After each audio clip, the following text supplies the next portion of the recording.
melakukan pemeriksaan spirometri, kita harus menyiapkan 3 hal. Yang pertama, kita harus menyiapkan alat, ya. Yang kedua, kita harus menyiapkan pasien. Yang ketiga, tentu saja menyiapkan operatornya. Untuk alat seharusnya dikalibrasi sebelum dipakai. Kalibrasi sebaiknya dilakukan 1 kali sehari sebelum pemeriksaan dimulai. Minimal kita lakukan sekali dalam 1 minggu. Nah, untuk kalibrasi kita memakai kalibrator. Ada 2 jenis kalibrator, yang 1 liter dan yang 3 liter. Pada kesempatan ini kita pakai yang 3 liter. Dengan cara kita melakukan kalibrasi. Ya. Kita pasang start. Ya. Kita melakukan kalibrasi berapa kali. Ya.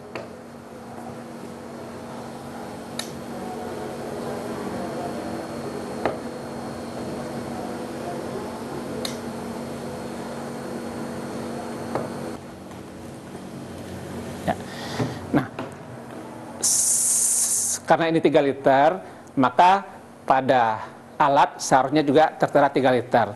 Atau bisa lebih kurang 3%. Itu masih dianggap masih di dalam batas normal. Ya. Tetapi kalau melebihi itu, alat harus diatur sehingga dengan demikian hasilnya menjadi 3 liter.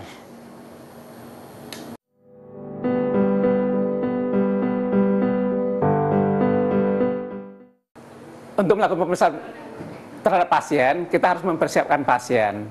Pasien harus diberi penjelasan apa guna pemeriksaan ini dan bagaimana prosedurnya.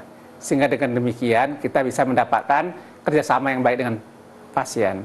Pemeriksaan spirometri memerlukan kerjasama dari subjek yang akan dilakukan pemeriksaan. Untuk melakukan pemeriksaan terhadap seseorang, kita harus memasukkan data-data ke dalam alat spirometer. Data yang diperlukan antara lain adalah umur, jenis kelamin, tinggi badan, dan berat badan. Maka langkah pertama adalah memasukkan data tersebut, dimulai dengan identitas atau nomor, kemudian usia pasien, jenis kelamin, tinggi badan, dan berat badan. Ya.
Saya akan memberikan penjelasan kepada subjek yang akan dilakukan pemeriksaan spirometri.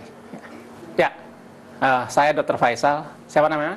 Ahmad Ghazali. Oh, Ahmad ya. Jadi Pak Ahmad, Anda akan kita lakukan pemeriksaan fungsi paru. Pemeriksaan ini berguna untuk melihat bagaimana kondisi paru Anda. Dengan demikian kita tahu apakah normal atau ada kelainan. Dengan demikian kita nanti bisa menentukan kira-kira penyakitnya apa, dan juga menentukan pengobatannya.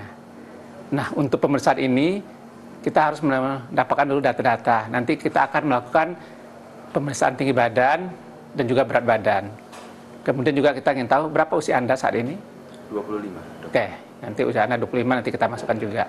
Nah, jadi pemeriksaan ini adalah untuk menilai fungsi paru. Jadi nanti Anda akan kita berikan alat seperti ini ya. Alat namanya mouthpiece ya. Ini nanti dimasukkan ke mulut ya.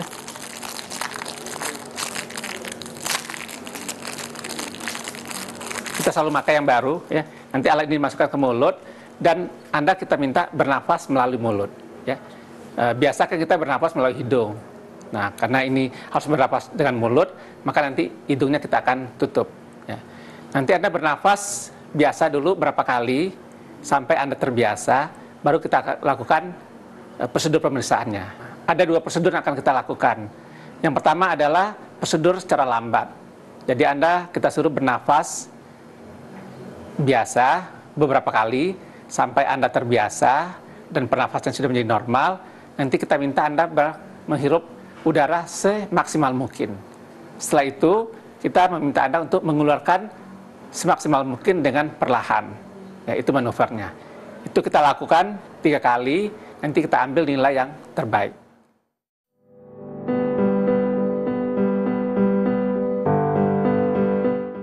Kita mulai saja dengan prosedur yang pertama. Ya. Kita sebut ini adalah pemeriksaan kapasitas vital. Ya.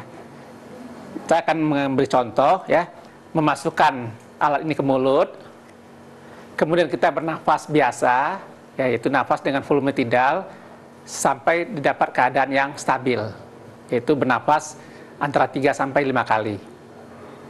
Setelah stabil, kita minta subjek untuk menghirup nafas yang maksimal.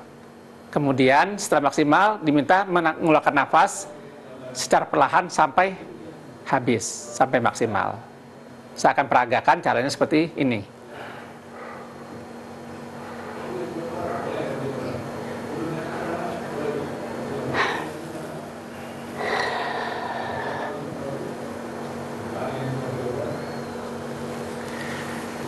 Prosedur ini dilakukan sebanyak 3 kali, dan nanti kita ambil nilai yang paling tinggi. Itu adalah prosedur untuk pemeriksaan kapasitas vital secara lambat. Ya, silakan ini masukkan ke mulut. Ya, tidak usah melihat ke layar. Ya, nafas biasa. Ya, nafas biasa.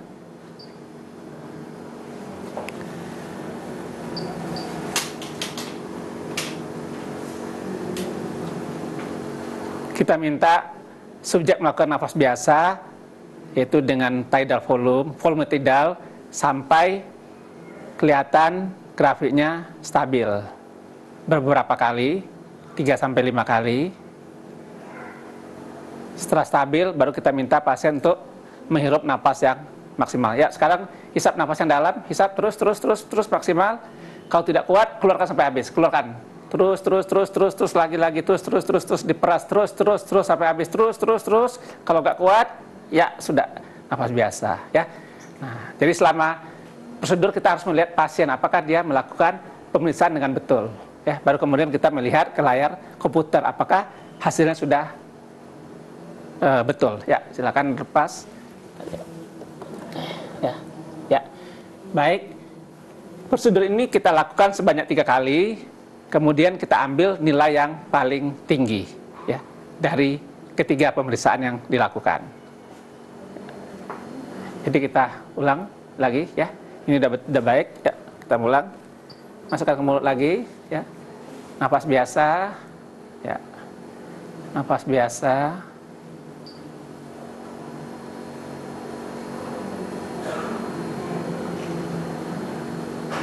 Ya, sekarang hisap yang dalam. Hisap yang dalam, terus hisap yang kuat. Kalau tidak kuat, dikeluarkan sampai habis, pelan-pelan keluarkan terus sampai habis, terus. Kalau sudah tidak kuat, dilepaskan. Ya. Pemeriksaan yang kedua, ya. Setelah beberapa lama, pasien sudah merasa tenang kembali, kita bisa melakukan pemeriksaan yang ketiga. Ya, dimasukkan ke dalam mulut. Nafas biasa berapa kali?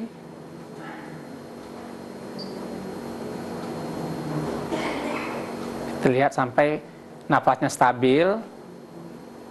Kemudian kita minta pasien untuk menghirup nafas yang maksimal. Ya, hisap yang dalam terus maksimal, terus lagi. Ya, keluarkan pelan-pelan terus diperas terus sampai habis terus. Ya, kalau tidak kuat dilepaskan. Ya. Demikian pemeriksaan prosedur kapasitas vital yang dilakukan secara lambat.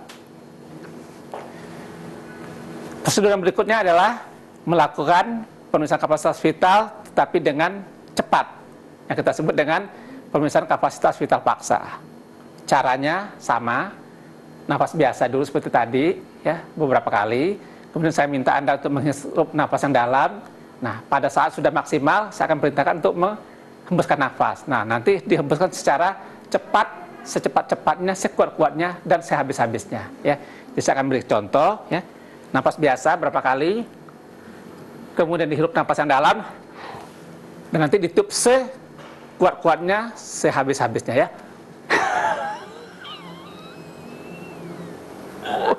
sampai selesai. Oke, baik. Ya, kita lakukan pemeriksaannya. Jadi namanya ini adalah prosedur pemeriksaan kapasitas vital paksa. Ya, masukkan ke mulut. Ya, ya, napas biasa dulu. Ya, napas biasa sampai didapatkan keadaan stabil. Ya, tarik napas yang dalam. Ya, kurang cepat. Terus. Ya, kalau tidak kuat, ya silakan. Ya, demikian prosedurnya kita lakukan. Baik, kita lakukan pemeriksaan yang kedua dengan prosedur yang sama. Ya, silakan dimasukkan ke dalam mulut. Bernafas biasa berapa kali sampai terbiasa dengan alat dan nafasnya sudah teratur. Kemudian hisap yang dalam, ya, tiup, terus sampai habis, ya. Oke, itu prosedur yang kedua.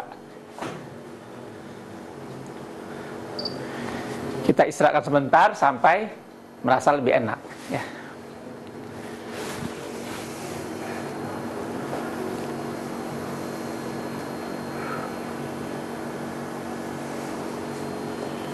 Bisa? Ya. Oke.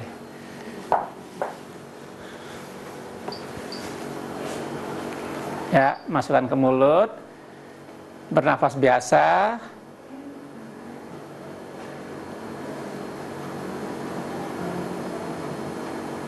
Ya, tarik nafas yang dalam. Ya, tiup. Terus sampai maksimal. Baik. Ya. Demikian prosedur pemeriksaan kapasitas vital paksa selesai dikerjakan. Kemudian kita melihat hasil pemeriksaan tersebut.